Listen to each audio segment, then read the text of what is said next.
Saia da minha festa de Ano Novo! Eu não te quero aqui! O grito da minha filha, seguido pelo riso dos amigos ricos, foi um golpe certeiro no meu peito. Eu já estava saindo, humilhada e trêmula, quando a campainha tocou. Meu nome é Ângela Moraes, tenho 68 anos. E esta é a história de como uma visita inesperada naquela noite fez o sorriso da minha filha desaparecer e a arrogância dela desmoronar em segundos. As palavras da Júlia explodiram na sala como um tapa na cara. Senti meu estômago revirar. Meu coração disparou. 30 pessoas elegantes, taças de champanhe erguidas, viraram para me olhar. E riram. Riram de mim. Eu estava ali parada, congelada, segurando aquela maldita travessa de rabanada que levei de presente. Rabanada caseira, feita com carinho, com canela que comprei no Mercadão. A mesma receita que eu fazia todo o Natal quando ela era pequena e implorava por mais um pedaço. A mesma rabanada que ela dizia ser a melhor do mundo. Mas agora era motivo de vergonha. Mãe, você não combina com o nosso ambiente. A voz dela saiu firme, alta, para que todos ouvissem. Para que todos soubessem que ela estava me rejeitando publicamente. Está todo mundo olhando para você. Está constrangendo a gente. Olhei para ela. Minha filha. Minha única filha. A menina que carreguei na barriga, que amamentei, que criei sozinha depois que o pai dela morreu. A mulher que estava ali na minha frente, com vestido de grife que custava mais do que minha aposentadoria de 3 meses, me olhando com nojo. Nojo da própria mãe. Meu rosto queimou.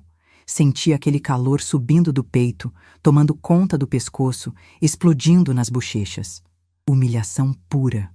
O tipo de humilhação que te faz querer desaparecer, afundar no chão e nunca mais voltar. Maurício, o genro, estava ao lado dela com aquele sorrisinho de canto de boca. Aquele sorriso que eu sempre odiei. Sorriso de quem se acha melhor que todo mundo. Ele cruzou os braços, olhou para mim de cima a baixo e disse com aquela voz grossa e arrogante: Ângela, acho melhor a senhora ir mesmo.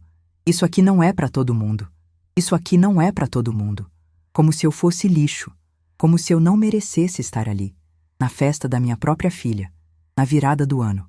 Eu, que passei todos os réveillons da vida dela ao lado dela. Eu, que segurei a mão dela quando ela tinha medo de fogos. Eu, que acordava de madrugada para fazer lentilha e farofa porque ela acreditava que dava sorte. Agora, eu não era mais bem-vinda. Abaixei a cabeça.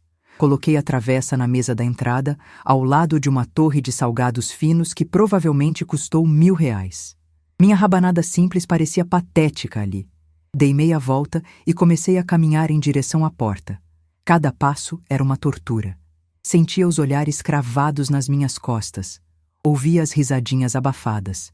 Coitada, alguém sussurrou. Que mico! Outro complementou. Uma mulher de cabelo loiro platinado comentou alto propositalmente. Gente, que situação constrangedora. Imagina aparecer numa festa dessas vestida assim. Eu estava de calça preta e blusa branca. Roupas simples, mas limpas, passadas com cuidado. Comprei no centro, na 25 de março, porque é o que minha aposentadoria de R$2.400 por mês permite. Mas para aquela gente, eu era invisível. Pior que invisível. Eu era um embaraço. Mas sabe o que doeu mais? Não foi a humilhação pública. Não foram os risos. Foi perceber que aquilo não tinha começado naquela noite. Aquilo vinha acontecendo fazia tempo. Há 2 anos, a Júlia começou a se afastar. Devagar. Sorrateiramente. Primeiro foram as visitas que ficaram mais raras. Ela sempre tinha desculpa. Mãe, estou cheia de trabalho. Mãe, o Maurício marcou jantar com clientes. Mãe, vou viajar de novo. Depois pararam as ligações. Eu ligava, ela não atendia. Quando atendia, falava com pressa, com irritação na voz, como se eu estivesse atrapalhando. Como se minha existência fosse um incômodo. No aniversário dela, ano passado, nem fui convidada. Esperei o dia inteiro que ela me ligasse, me chamasse. Nada. Vi pelas redes sociais, antes de ela me bloquear, a festa enorme que fizeram. Mais de 100 pessoas. Todos os amigos novos dela, a família do Maurício. Eu não estava lá. No Natal, mesmo esquema. Mãe, vou passar com a família do Maurício. É importante para a carreira dele. Eu passei o Natal sozinha, comendo a ceia que preparei para 2, olhando para a cadeira vazia do outro lado da mesa. Engoli tudo calada. Engoli porque tinha medo. Medo de perdê-la de vez. Medo de que, se eu reclamasse, se eu cobrasse, ela sumisse completamente da minha vida. Então eu aceitei as migalhas. Aceitei ser esquecida, ser deixada de lado, ser tratada como algo descartável. Mas ali, naquele momento, sendo expulsa feito um cachorro na frente de 30 estranhos, rindo da minha cara, algo dentro de mim quebrou. Quebrou e renasceu diferente. Renasceu mais duro, mais frio, mais forte. Eu não ia aceitar mais nada. Não ia abaixar mais a cabeça. Não ia ser capacho de ninguém, nem da minha própria filha. Eu estava a 3 passos da porta quando a campainha tocou. 1 vez, 2, 3, insistente, urgente. Júlia bufou alto, irritada com a interrupção do showzinho dela. Quem é a essa hora? Todo mundo que eu convidei já chegou. Ela atravessou a sala pisando duro, com raiva, e abriu a porta com força. Eu parei. Virei para ver quem era. Não sei porquê. Talvez curiosidade. Talvez instinto. Talvez o universo me segurando ali para o que estava prestes a acontecer. E foi aí que eu vi. O sorriso dela desapareceu. Completamente. A cor sumiu do rosto dela como se tivessem puxado um plugue. Os olhos arregalaram. A boca abriu, mas nenhum som saiu. Por alguns segundos eternos, ela simplesmente ficou ali, paralisada, olhando para a pessoa na porta como se tivesse visto um fantasma. Tio, Bernardo? A voz dela saiu trêmula, fina, quase inaudível. Bernardo Fonseca entrou na sala como quem entra na própria casa. Ombros retos, queixo erguido, aquele porte elegante de quem construiu um império e não precisa provar nada para ninguém. Terno grafite impecável, sem uma ruga, sapatos italianos brilhando, cabelo branco penteado para trás. Aos 72 anos, ele tinha mais classe no dedo mindinho do que aquela sala inteira junta. Ele nem olhou para a Júlia, nem olhou para o Maurício, nem olhou para os 30 convidados boquiabertos. Ele olhou direto para mim e sorriu. Aquele sorriso caloroso, genuíno, que me fazia sentir vista, sentir importante. Ele atravessou a sala sem pressa, pisando firme no piso de mármore importado, e veio direto até mim. Ângela, minha querida, desculpe o atraso. Ele me beijou o rosto com carinho, demorou a mão no meu ombro. O motorista teve dificuldade para encontrar vaga aqui no Jardim Europa. Você sabe como é. Ele pegou minha mão, entrelaçou os dedos nos meus. Vamos? Nossa reserva no restaurante é para 00:30. Não quero que a gente perca. Silêncio absoluto. O tipo de silêncio pesado, sufocante, onde você consegue ouvir a respiração das pessoas. 30 pares de olhos vidrados em nós. Júlia estava pálida, completamente pálida, parecendo que ia desmaiar a qualquer momento. Maurício deixou a taça de champanhe escorregar da mão. O vidro explodiu no chão, espalhando cacos e líquido dourado pelo mármore. Ninguém se mexeu. Ninguém respirou. Por pelo menos 10 segundos, aquela sala estava morta. Bernardo finalmente olhou para a Júlia. Não com carinho, não com afeto de padrinho. Olhou com frieza, com decepção, com nojo. Júlia, faz tempo que não conversamos. Pelo jeito, você anda ocupada demais para lembrar de onde veio. A voz dele estava calma, mas tinha um fio de aço por baixo. Júlia tentou sorrir, mas parecia que ia vomitar.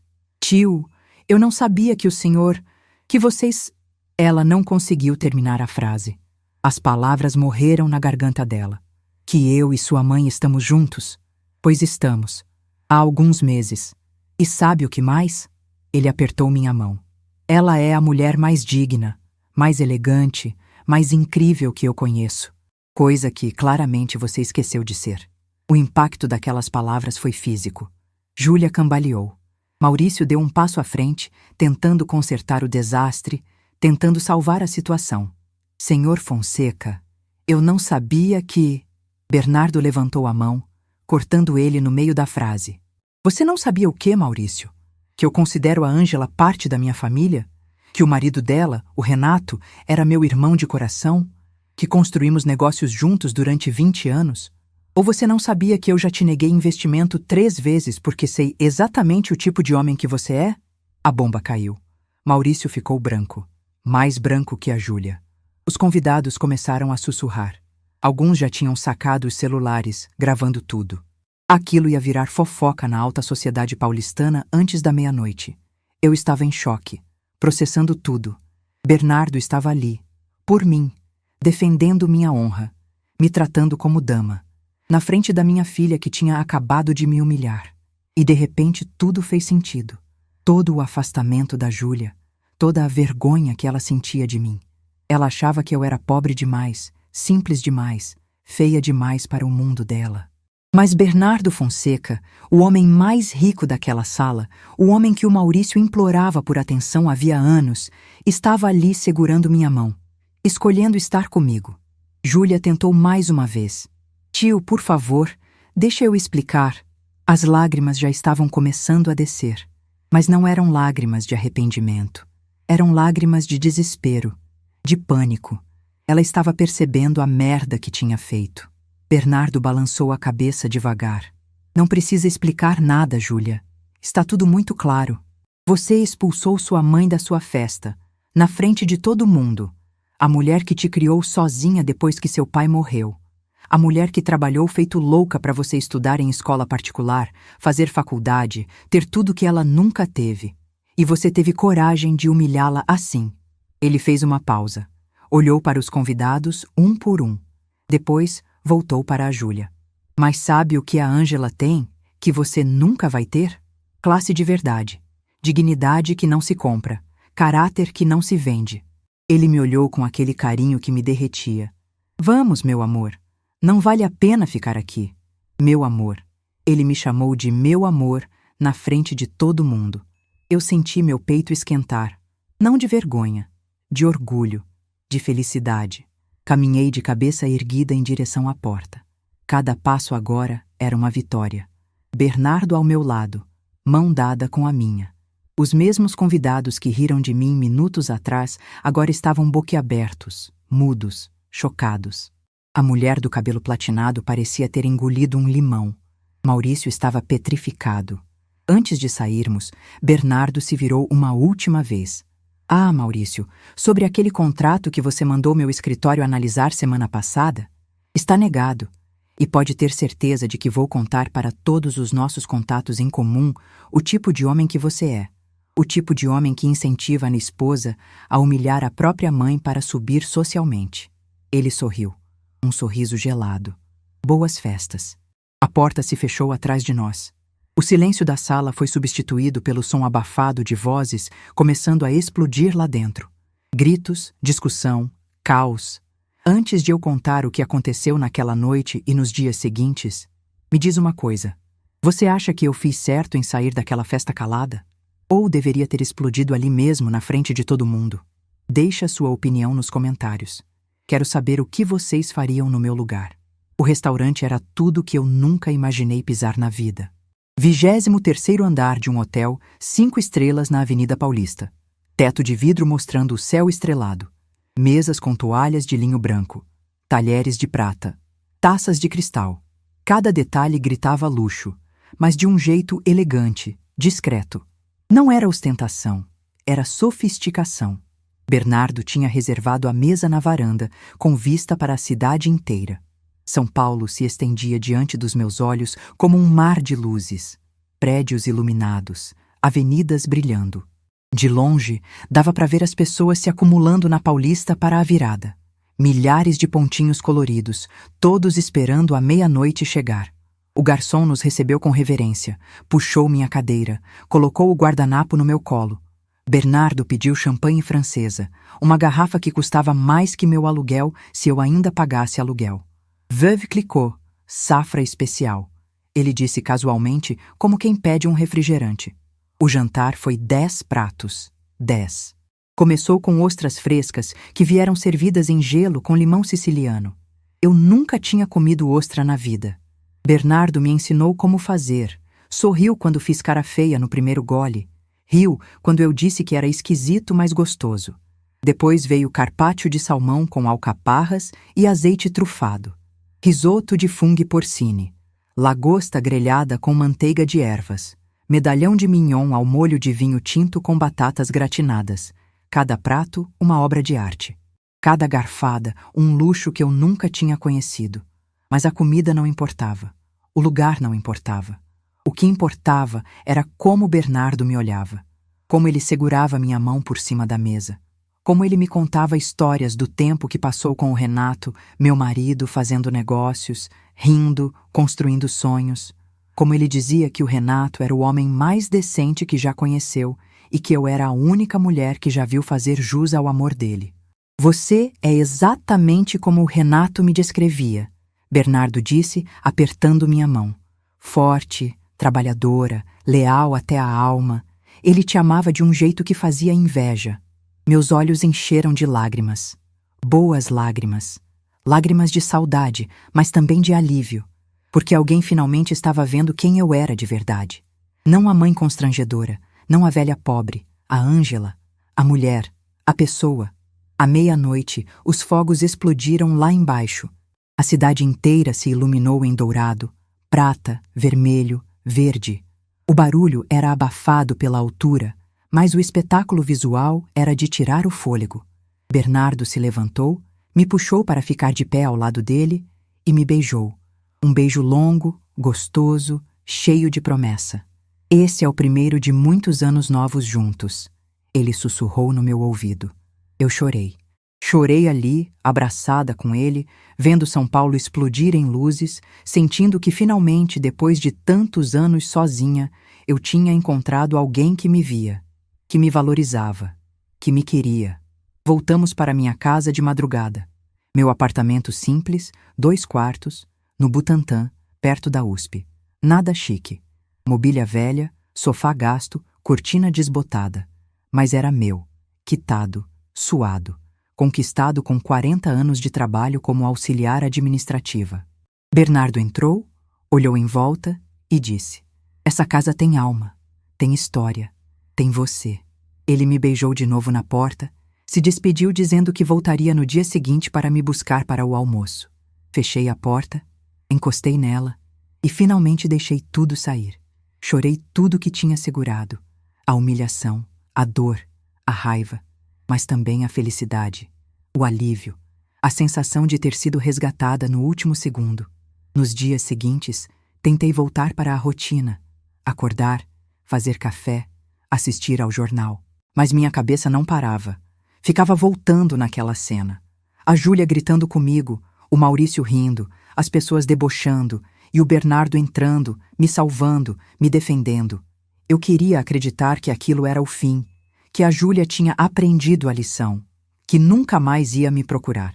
Mas no fundo, eu sabia que não era verdade, porque mãe conhece filha.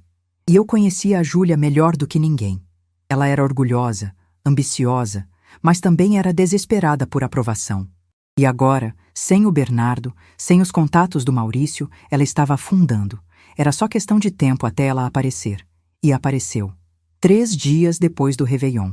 Acordei com o celular vibrando feito louco.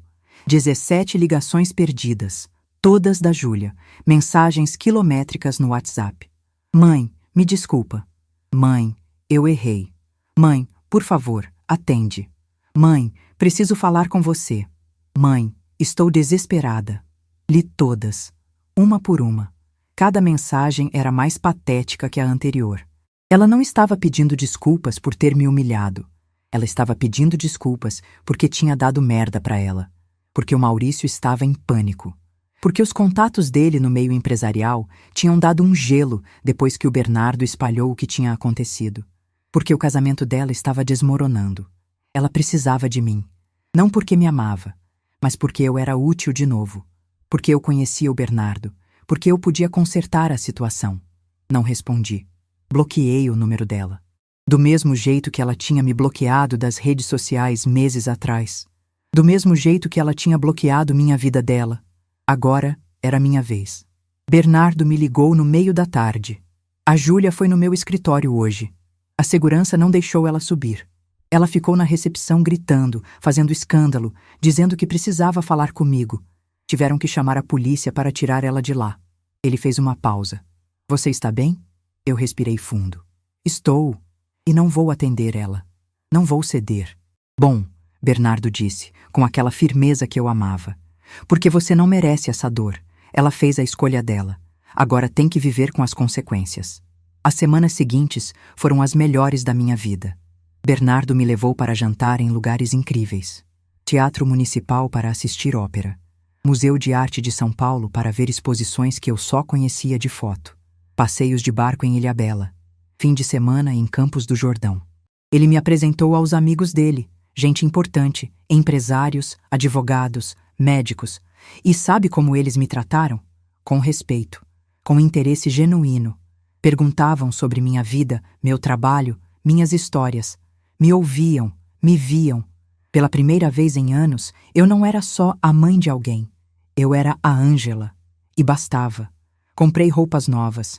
Não porque o Bernardo pediu, mas porque eu quis. Fui numa loja na Oscar Freire, uma loja que eu sempre passava na frente e nunca tinha coragem de entrar. A vendedora me tratou como rainha. Experimentei vestidos, blusas, calças, sapatos. Comprei 3 conjuntos lindos. Gastei R$ 5.000 que eu tinha guardado na poupança. Não senti culpa. Senti orgulho. Cortei o cabelo num salão chique na Vila Madalena.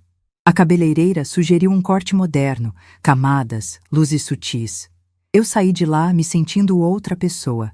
Me olhei no espelho e não reconheci a mulher que estava ali.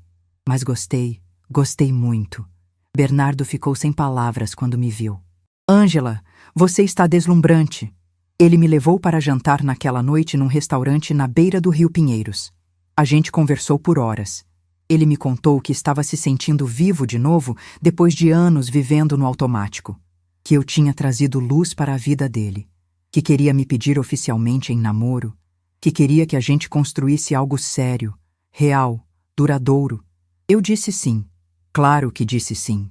Como eu poderia dizer não para um homem que me tratava como se eu valesse ouro? Comecei aulas de dança de salão numa escola no Tatuapé. Sempre quis dançar, mas nunca tive tempo, nunca tive dinheiro, nunca tive com quem. Agora eu tinha. Bernardo pagou o curso de 6 meses como presente. Eu ia 3 vezes por semana. Aprendi samba, bolero, tango. Fiz amizades com outras mulheres da minha idade. A gente saía para tomar café depois das aulas, ria, trocava histórias. Eu estava vivendo, de verdade, não sobrevivendo. Vivendo, mas a paz durou pouco, porque no fundo eu sabia que a Júlia não ia desistir, e eu estava certa. 2 semanas depois de ter bloqueado ela, recebi uma ligação de um número desconhecido. Atendi achando que era spam. Era a Júlia. Mãe, por favor, não desliga. A voz dela estava quebrada, rouca, desesperada. Eu só quero conversar, só 5 minutos. Por favor. Eu fiquei em silêncio. Não porque estava pensando em ceder, mas porque queria ouvir. Queria saber até onde ela ia. Mãe, a situação aqui está horrível. O Maurício está endividado. A empresa dele está falindo. A gente perdeu a cobertura. Estamos morando num apartamento alugado. Eu perdi o emprego. Ninguém quer me contratar. Todo mundo sabe o que aconteceu. Estou na lista negra. Ela começou a chorar. Mãe, eu preciso de você. Preciso que você fale com o tio Bernardo. Preciso que ele ajude a gente. Por favor. E ali estava. A verdade nua e crua. Ela não estava ligando porque tinha pena, porque se arrependeu, porque me amava. Ela estava ligando porque estava afundando e achava que eu era a boia salva-vidas. Júlia, eu disse com a voz mais calma que consegui. Você me humilhou, na frente de 30 pessoas. Me expulsou da sua festa como se eu fosse lixo. E agora quer que eu te ajude? Mãe, eu estava errada. Eu sei que estava, mas eu estava sob pressão. O Maurício ficava no meu ouvido dizendo que você era um peso, que a gente precisava subir na vida, que eu precisava cortar laços com quem me puxava para baixo. Eu ri alto. Então foi culpa do Maurício? Você não tem responsabilidade nenhuma? Não, mãe, não é isso. Eu sou responsável. Eu errei. Mas por favor, me ajuda. Não. A palavra saiu firme, definitiva. Você fez a escolha. Agora vive com ela. E desliguei. Bloqueei aquele número também. Mas a ligação não saiu da minha cabeça. Fiquei pensando na Júlia, na mulher que ela tinha se tornado. Gananciosa, vazia, disposta a pisar em quem fosse para subir, inclusive na própria mãe, e senti pena, não dela, de mim, por ter criado aquilo. Será que eu tinha falhado como mãe? Será que eu tinha mimado demais, dado demais, cobrado de menos? As perguntas giravam na minha cabeça feito um carrossel sem fim. Até que o Bernardo me disse algo que mudou tudo. Ângela, você não criou um monstro.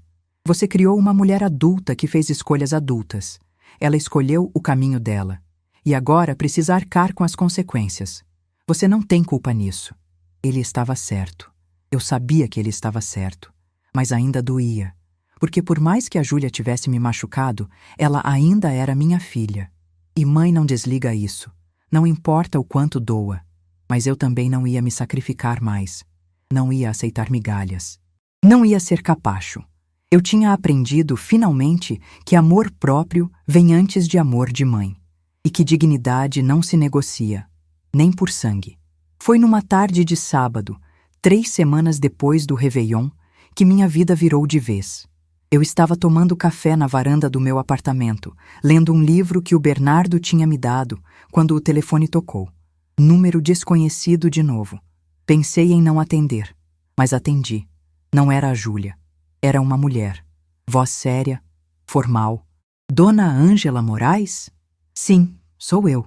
Meu nome é doutora Patrícia Lemos. Sou advogada tributarista. Estou representando seu genro, Maurício Mendonça, num caso com a Receita Federal. Preciso falar com a senhora sobre algumas informações que surgiram durante a investigação. Meu estômago gelou. Investigação? Que investigação? A doutora suspirou. Dona Ângela, seu genro está sendo investigado por sonegação fiscal. A Receita encontrou movimentações suspeitas nas contas da empresa dele. Valores altíssimos não declarados. Offshore em paraísos fiscais. A dívida com a União chega a 8 milhões de reais. 8 milhões. Eu quase deixei o telefone cair. E o que eu tenho a ver com isso? A senhora foi listada como sócia minoritária de uma das empresas do grupo dele. 5% das ações. Consta o CPF da senhora, assinatura, tudo. A Receita quer saber se a senhora tinha conhecimento dessa participação societária. Meu sangue ferveu. Eu nunca assinei nada. Eu nunca fui sócia de nada. Então a senhora pode ter sido vítima de uso indevido de documentos. Falsificação de assinatura. Isso é grave, dona Ângela. Muito grave. Desliguei o telefone tremendo. Maurício tinha usado meu nome. Tinha falsificado minha assinatura. Tinha me colocado numa roubada sem eu saber. E a Júlia? Será que ela sabia? Será que ela tinha participado disso? A dúvida me corroeu por dentro. Liguei para o Bernardo imediatamente. Contei tudo. Ele ficou em silêncio por alguns segundos. Depois disse, com aquela voz fria que eu já conhecia: Vou te indicar o melhor advogado criminalista de São Paulo. A gente vai resolver isso e vai provar que você é vítima. Mas, Ângela, você precisa estar preparada, porque isso vai ficar muito feio e a Júlia vai tentar te arrastar junto. E foi aí que eu entendi. Isso não era só sobre humilhação, não era só sobre desrespeito, era sobre destruição. Eles tinham usado meu nome para lavar dinheiro, para esconder patrimônio, para enganar a Receita Federal. E se eu não fizesse nada, eu ia afundar junto. Mas eu não ia deixar. De jeito nenhum. Porque agora, a Ângela que tinha saído daquela festa de Réveillon humilhada, tinha morrido. E no lugar dela, tinha nascido uma mulher que não tinha mais nada a perder. E isso me tornava perigosa. O escritório do Dr. Henrique Tavares ficava no coração da Faria Lima, 22º andar de um prédio espelhado que refletia São Paulo inteira. Sala enorme, mesa de mogno, estante cheia de livros de direito, vista para a cidade. O doutor era um homem sério, uns 50 e poucos anos, óculos de grau, terno cinza impecável. Bernardo tinha indicado ele como o melhor criminalista da cidade. E não era exagero. Assim que sentei na cadeira estofada de couro, ele foi direto ao ponto. Dona Ângela, a situação é delicada. Seu nome consta como sócia de uma empresa offshore registrada nas Ilhas Virgens Britânicas. A assinatura nos documentos é sua, ou pelo menos parece muito com a sua. A Receita Federal está investigando essa empresa por movimentação de 23 milhões de reais sem origem comprovada. Se não provarmos que a senhora foi vítima de falsificação, a senhora responde junto com o Maurício. 23 milhões. Meu Deus, como era possível? Como o Maurício tinha conseguido fazer isso? Doutor, eu nunca assinei esses papéis. Eu juro. Eu nem sabia que essa empresa existia. Aí ele assentiu devagar, anotando algo numa prancheta. Eu acredito. Mas a receita não funciona com base em boa-fé. A gente precisa de provas. Precisa provar que sua assinatura foi falsificada. Precisa provar que a senhora nunca teve acesso às movimentações financeiras. Precisa, se possível, provar que a senhora foi enganada deliberadamente. Como eu faço isso? Minha voz saiu fina, desesperada. Dr. Henrique tirou os óculos, limpou as lentes com um paninho e me olhou nos olhos.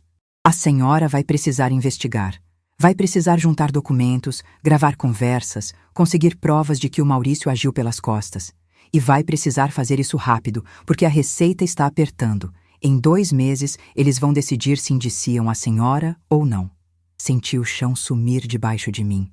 2 meses. 60 dias para provar minha inocência.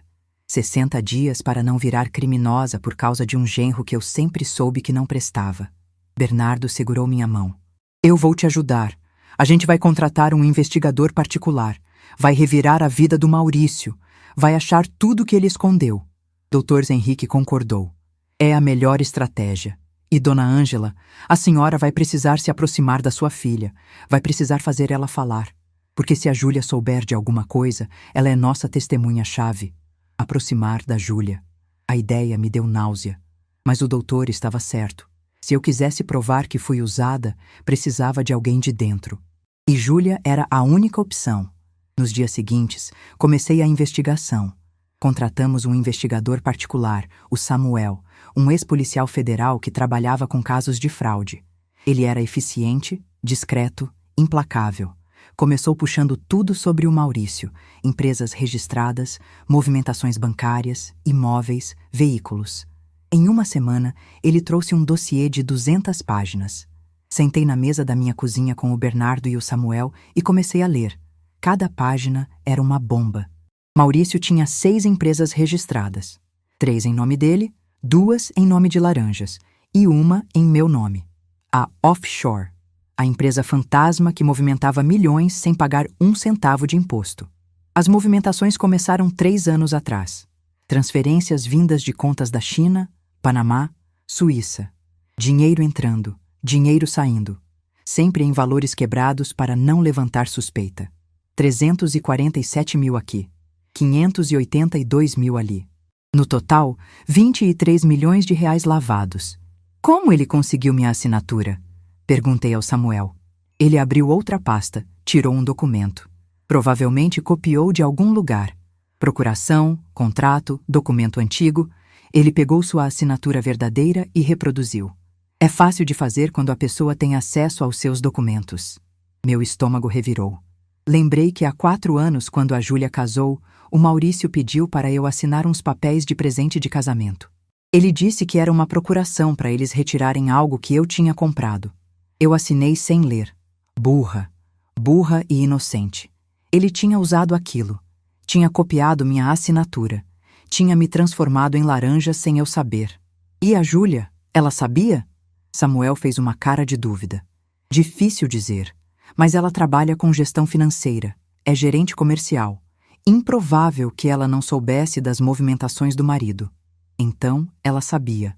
Provavelmente sabia. Minha própria filha tinha me usado como escudo para proteger o marido criminoso. Senti uma raiva subir no peito, quente, violenta. Mas segurei. Porque agora não era hora de emoção. Era hora de estratégia. Dr. Henrique me orientou a procurar a Júlia. Fazer ela falar. Gravar a conversa. Conseguir uma confissão, mesmo que parcial. Mas tome cuidado, Dona Ângela. Ela pode estar desesperada. Gente desesperada faz besteira.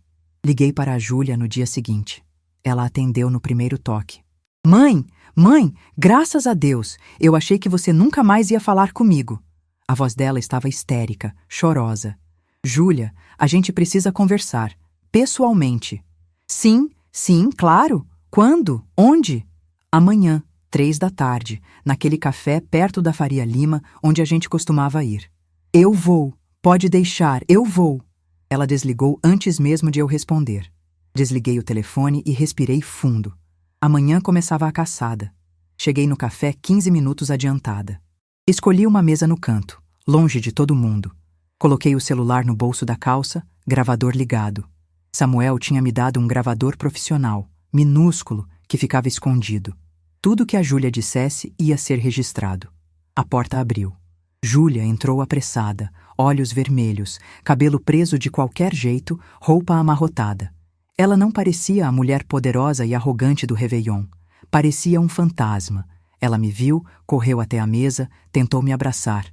Eu desviei. Senta, Júlia. Ela sentou, mordendo o lábio, segurando as lágrimas.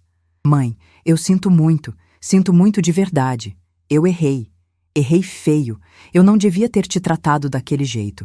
Eu estava sob pressão. O Maurício ficava falando um monte de coisa. E eu... Júlia, para. Minha voz saiu fria. Ela congelou. Eu não vim aqui para ouvir desculpa. Vim aqui porque preciso saber de uma coisa. Ela piscou confusa. Do que, mãe? Você sabia que o Maurício colocou meu nome numa empresa offshore? O rosto dela ficou branco. Completamente branco. Ela abriu a boca. Fechou. Abriu de novo. Eu... Responde, Júlia. Você sabia? Ela abaixou a cabeça e começou a chorar. Eu sabia. A confissão veio baixinho, mas suficiente para o gravador captar. Senti meu coração acelerar. Mantive a voz firme. Desde quando? Desde o começo. Há 3 anos. Ele me contou que precisava de um laranja para a empresa. Alguém de confiança. Que não fosse investigado. Ele disse que precisava de um laranja com ficha limpa. E escolheu você, mãe, porque disse que você era simples demais para entender ou questionar qualquer documento que ele te desse para assinar. Ele ria dizendo que você assinaria a própria sentença de morte se ele pedisse com um sorriso. Eu cerrei os punhos debaixo da mesa. E você deixou. Mãe, ele disse que era seguro, que era só uma formalidade, que todo empresário fazia isso. Júlia, isso é lavagem de dinheiro, isso é sonegação fiscal. Eu posso ir presa por causa disso. Ela levantou a cabeça desesperada. Você não vai ser presa, a gente vai dar um jeito. O advogado do Maurício disse que... O advogado do Maurício está tentando salvar o pescoço dele, não o meu. Eu me inclinei para a frente, encarando ela nos olhos. Júlia, a Receita Federal está me investigando. Meu nome está em documentos que eu nunca assinei. E agora você me confirma que sabia de tudo. Você me usou. Usou a própria mãe para proteger um criminoso.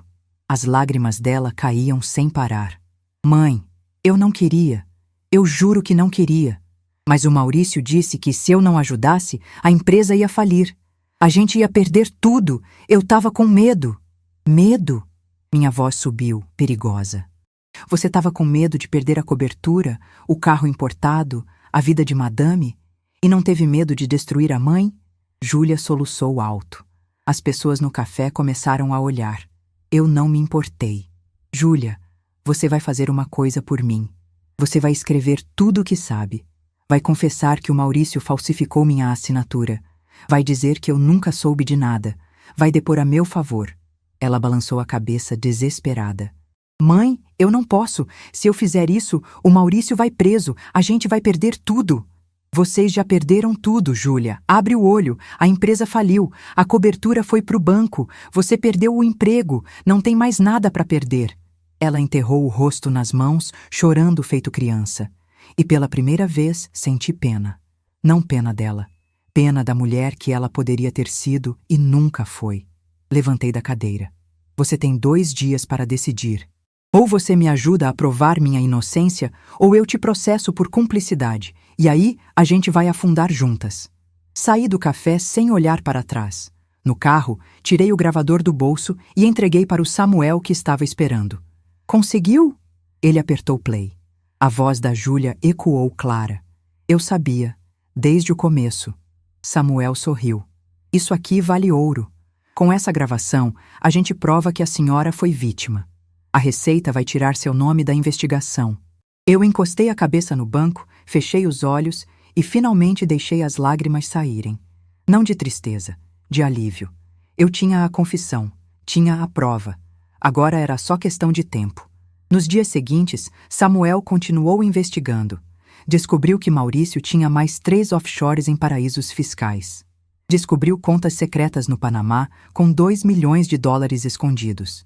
Descobriu que ele tinha desviado dinheiro de clientes da empresa para pagar dívidas pessoais. Cada descoberta era mais podre que a anterior. O dossiê cresceu para 400 páginas, provas irrefutáveis, documentos assinados, extratos bancários, contratos falsos, e-mails comprometedores. Maurício estava acabado. Era só questão de apresentar tudo para a Receita e para a Polícia Federal. Dr. Henrique marcou uma reunião no escritório dele. Eu, Bernardo, Samuel e o advogado. Colocamos tudo na mesa. As provas, a gravação da Júlia, os documentos das offshores, os desvios, tudo. Com isso aqui, dona Ângela, a senhora está limpa. A Receita vai retirar seu nome da investigação. E o Maurício? Maurício vai responder por sonegação, lavagem, estelionato, falsificação ideológica. Ele vai pegar no mínimo 10 anos de prisão. 10 anos. Senti uma satisfação fria subir no peito. E a Júlia? Dr. Henrique fez uma cara séria. Se ela depor a favor da senhora, ela vira testemunha. Não responde criminalmente, mas vai carregar isso pro resto da vida. Eu assenti devagar. Então vamos fazer isso. Vamos acabar com ele. Bernardo apertou minha mão. Você tem certeza? Isso vai destruir sua filha também. Eu olhei para ele. Bernardo, minha filha me destruiu primeiro. Agora, ela colhe o que plantou. E foi aí que eu entendi que a Ângela humilhada tinha morrido de vez. No lugar dela, tinha uma mulher que sabia o próprio valor, que não aceitava desrespeito, que lutava pela própria dignidade e que não tinha medo de fazer justiça, mesmo que doesse, mesmo que custasse tudo. E você? Conseguiria levar a própria filha para a justiça se descobrisse que ela te usou num esquema? Comenta aí. O dia do confronto chegou. Dr. Henrique tinha agendado uma reunião no escritório dele. Convocou Maurício e Júlia com a desculpa de tentar um acordo extrajudicial para resolver a situação com a Receita Federal antes que virasse processo criminal. Eles aceitaram na hora. Claro que aceitaram. Estavam desesperados, afogados em dívidas, sem saída. Acharam que era a chance de negociar, de dar um jeito, de escapar das consequências. Não faziam ideia do que estava esperando por eles. Cheguei ao escritório 1 hora antes. Bernardo ao meu lado.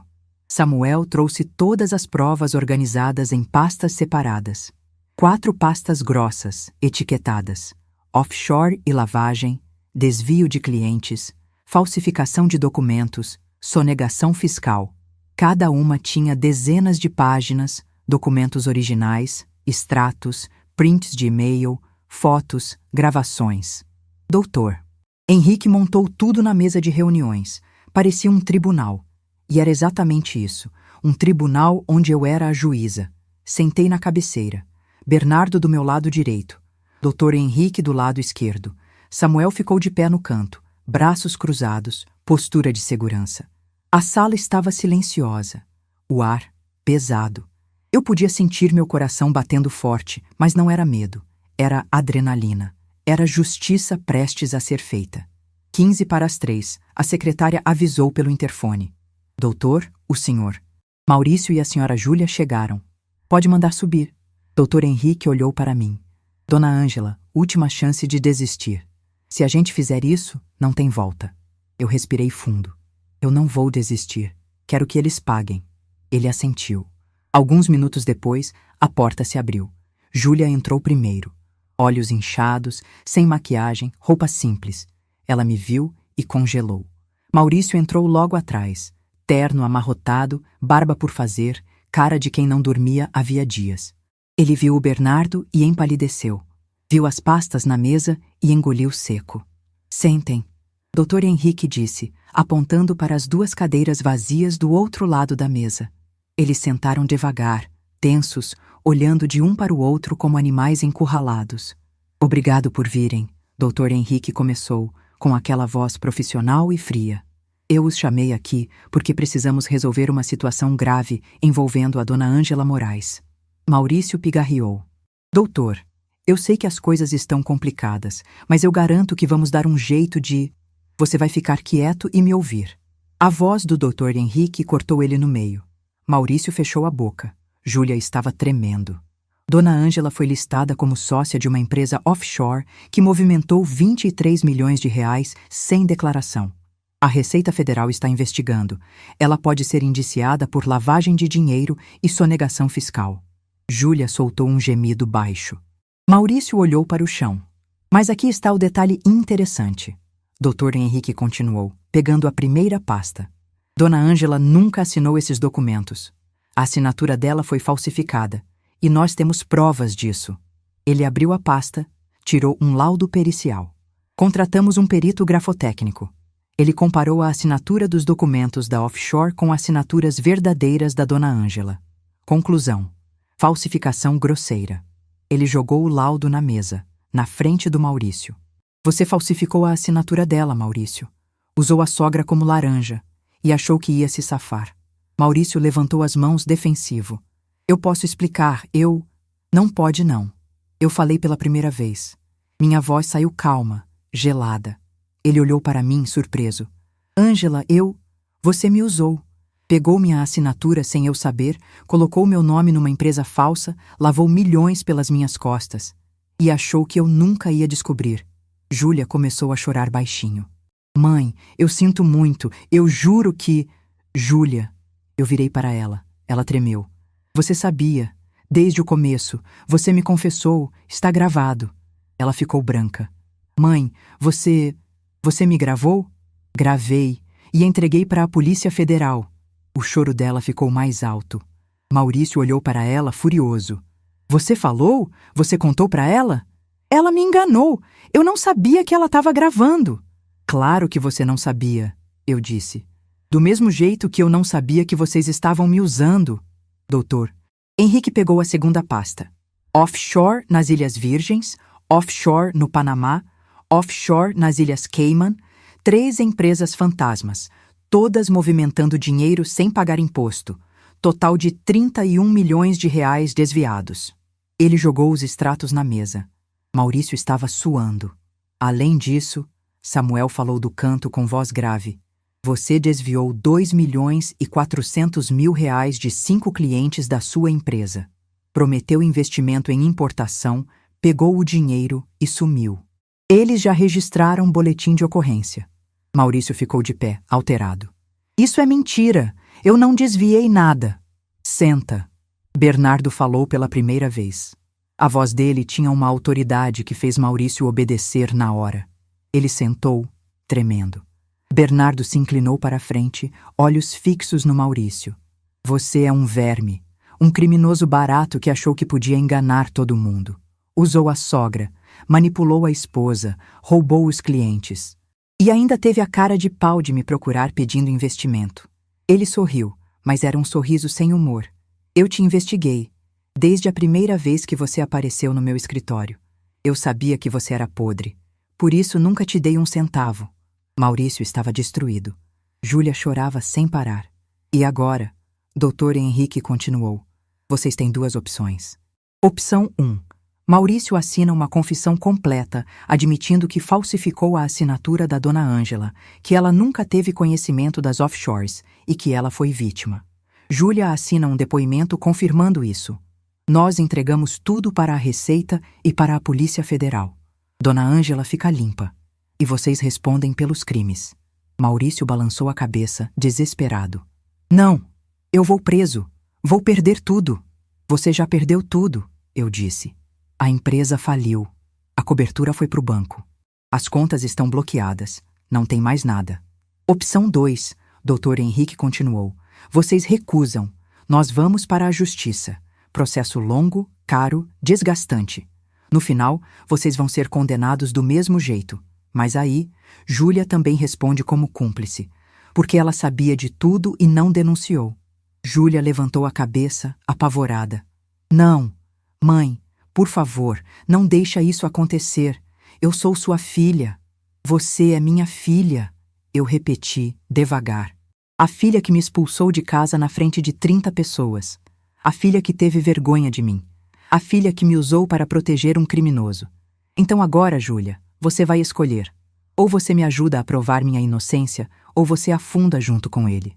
O silêncio que caiu na sala foi ensurdecedor. Júlia olhou para o Maurício. Ele olhou para ela. Dava para ver a comunicação silenciosa entre os dois. O desespero, a raiva, a traição mútua começando a rachar o casamento. Eu vou assinar, Júlia disse finalmente. Eu vou depor. Vou confirmar tudo. Júlia, não! Maurício gritou. Você vai me ferrar. Você me ferrou primeiro. Ela gritou de volta, explodindo. Você me convenceu a usar minha mãe. Você disse que era seguro. Você me colocou nessa merda. Eles começaram a discutir ali mesmo, na frente de todo mundo. Xingamentos, acusações. O verniz de casal perfeito rachando, mostrando a podridão embaixo. Dr. Henrique bateu na mesa. Chega. Maurício, você tem 5 minutos para decidir. Assina a confissão ou a gente vai para a justiça. Maurício enterrou o rosto nas mãos. Ficou ali, paralisado, respirando pesado. Finalmente levantou a cabeça. Eu assino. Dr. Henrique colocou os documentos na frente dele. Maurício pegou a caneta com mão tremendo e assinou. Depois foi a vez da Júlia. Ela assinou chorando, borrando o papel com as lágrimas. Quando terminou, Dr. Henrique recolheu tudo. Ótimo. Esses documentos vão para a Receita amanhã de manhã e para a Polícia Federal à tarde. Maurício, pode esperar a intimação em até 1 semana. Júlia, você vai ser chamada para depor. Recomendo que consiga um advogado. Maurício se levantou, cambaleando. Júlia foi atrás dele. Na porta, ela parou, virou para mim. Mãe? Não. Eu cortei ela. Não tem mais nada para falar. Você fez sua escolha. Agora vive com ela. Ela saiu chorando. A porta se fechou atrás deles. E pela primeira vez em meses, eu consegui respirar fundo. Bernardo me abraçou. Acabou. Você está livre. Dr. Henrique sorriu. Dona Ângela, com esses documentos, seu nome vai ser retirado da investigação em 48 horas. A senhora não responde por nada. Samuel acenou de leve. Serviço cumprido. Eu olhei para as pastas vazias na mesa, para os documentos assinados, para a confissão do Maurício, e senti uma paz que não sentia havia anos. Não era felicidade, era justiça. Era a dignidade recuperada. Era a certeza de que eu não ia mais ser pisada. Por ninguém. Você teria coragem de confrontar quem te traiu assim, cara a cara, com todas as provas? Deixe a sua opinião nos comentários. Meses depois, Maurício foi indiciado pela Polícia Federal. Sonegação fiscal, lavagem de dinheiro, estelionato, falsificação ideológica. Foram 4 denúncias separadas.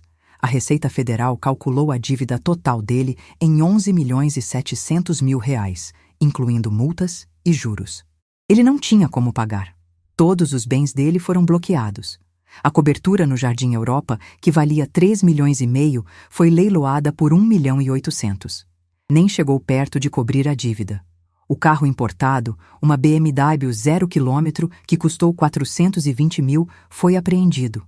As contas bancárias, zeradas. Ele tentou fugir do país. Comprou passagem para o Paraguai usando nome falso.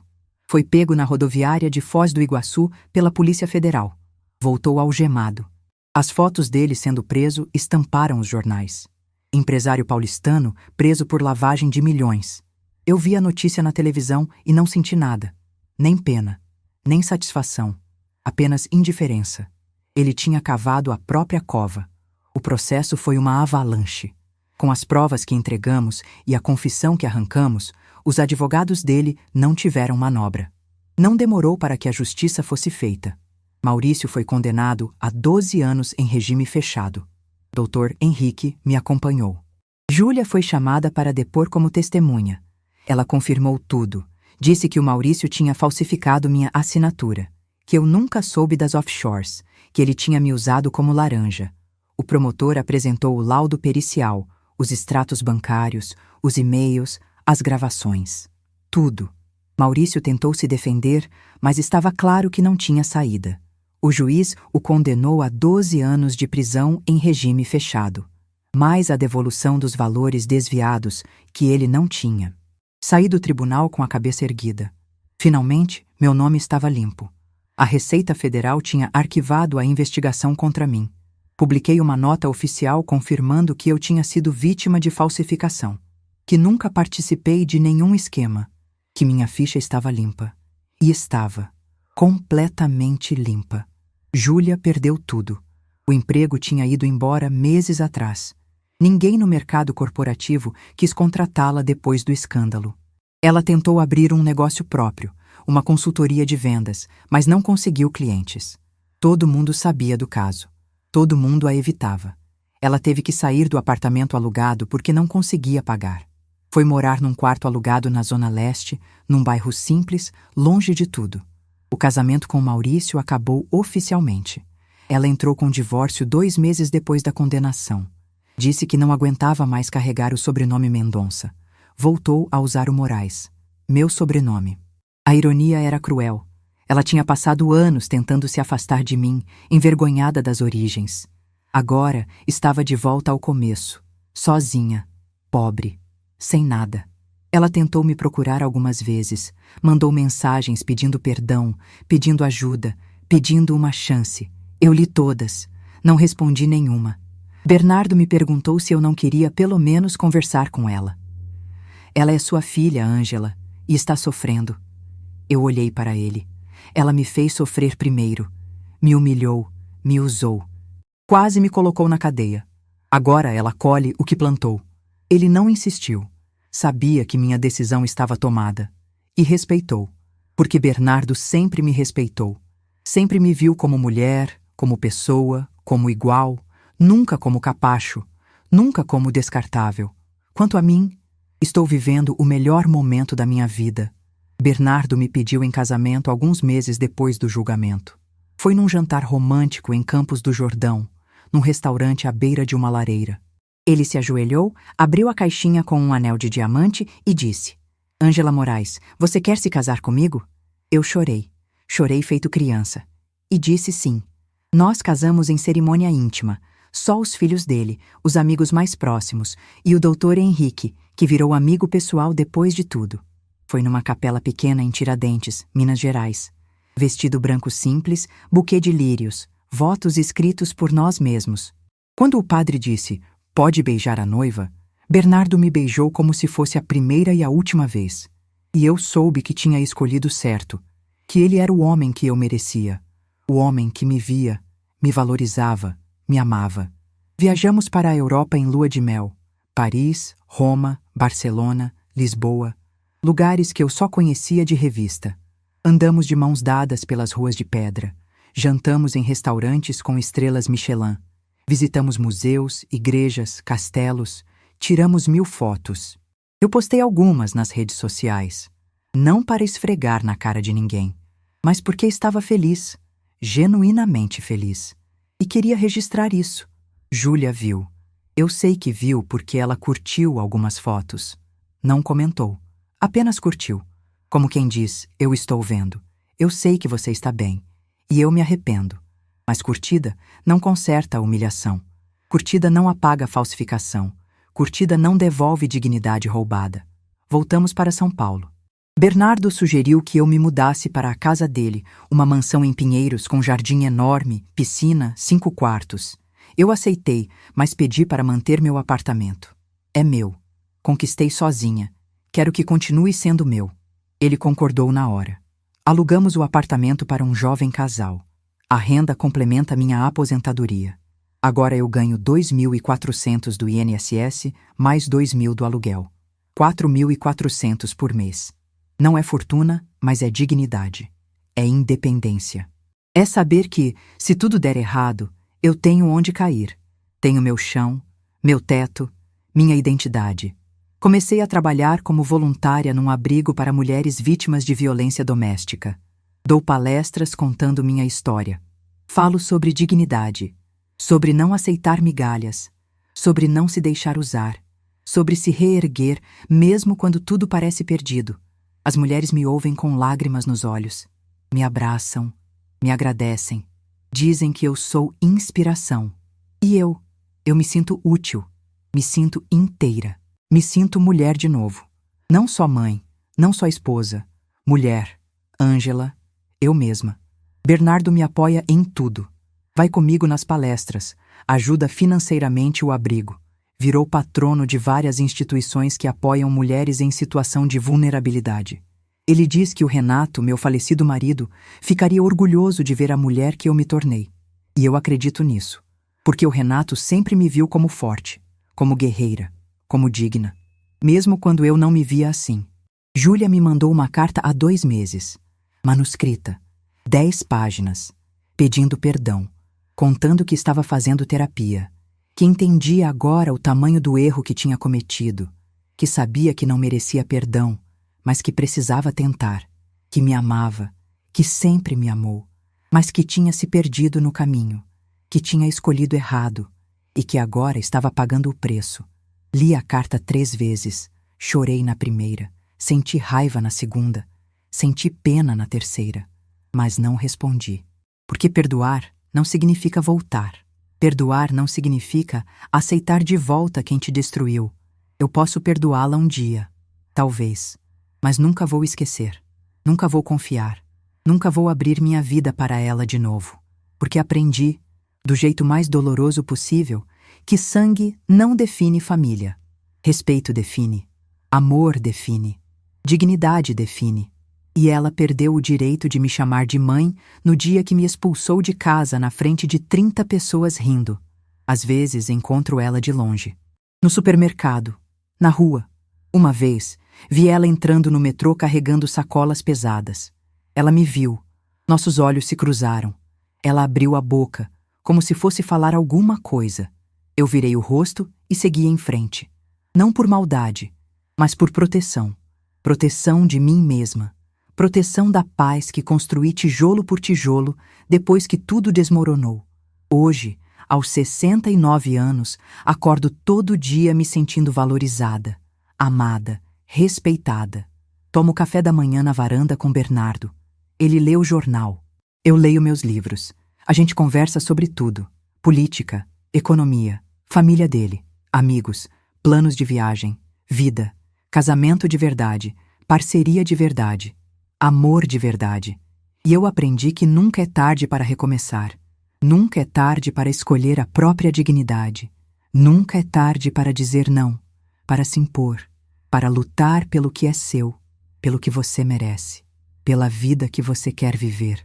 Júlia continua morando sozinha. Continua lutando para se reerguer. Às vezes sinto vontade de ligar, de perguntar se ela está bem, de oferecer ajuda. Mas então lembro da humilhação, lembro da falsificação, lembro da indiferença dela quando eu implorava por um pouco de atenção. E a vontade passa, porque compaixão não é sinônimo de tolice. Amor não é sinônimo de capacho. E mãe também tem direito de viver em paz. Também tem direito de ser feliz. Também tem direito de dizer, chega. Minha lição final, a lição que carrego comigo e que divido com todas as mulheres que me ouvem, é simples, mas poderosa. Ninguém tem o direito de te fazer sentir pequena, nem mesmo quem você colocou no mundo. Dignidade não se negocia, nem por amor de filho. Sua paz vale mais que qualquer vínculo sanguíneo. E quando você aprende a se respeitar, o mundo inteiro te respeita junto. Hoje sou feliz, completa, inteira e livre. Livre da dor, livre da humilhação, livre do passado que quase me destruiu. E se tem uma coisa que quero deixar para você que está me ouvindo agora é isso: nunca, jamais aceite ser tratada como invisível. Não importa quem seja, não importa quanto você ame, seu valor não é definido por quem te descarta, é definido por você mesma. Então se levanta, se ergue e vai buscar a vida que você merece, porque você merece. E ninguém pode tirar isso de você. Se você gostou dessa história de superação e justiça, deixa seu like, compartilha com quem precisa ouvir isso e se inscreve no canal para não perder as próximas histórias. E clica agora na próxima história que está aparecendo na sua tela. Até a próxima!